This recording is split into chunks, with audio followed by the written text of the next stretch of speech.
last video I have discussed about the factors in which the sea wave action depends in coastal areas, and the feature of coastal areas again depends on the action of sea waves of that place. Generally two types of features can be seen in the coastal area. One is sea cliff, another one is sea beach. Now sea cliffs are the sea coast which is made up of rocks like granite and basalt, and that coast become steep due to wave action.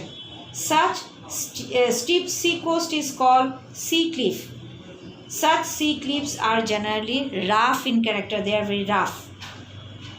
On the other hand, the sea coast which is made up of sand is known as sea beach, and the feature of sea beach is plain.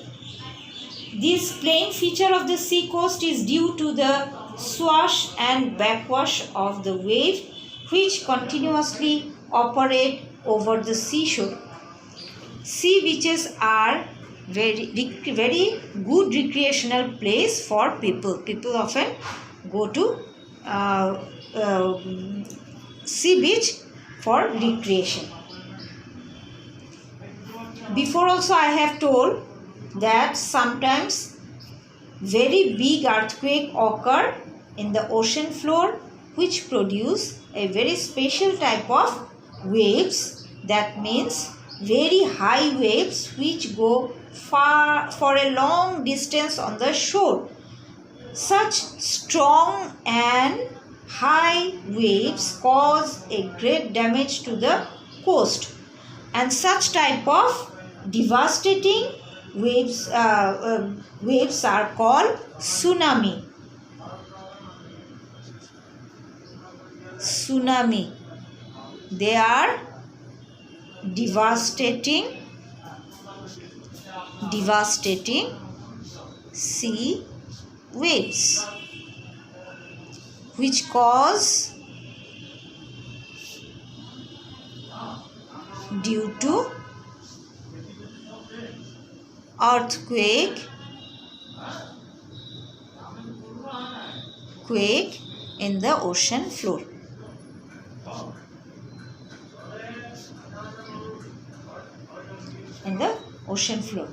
Anyway, from this lesson it is clear that exogenic factors are constantly operating and causing change on the earth's surface, and these factors act very slowly and make the earth's surface level by removing all irregularities.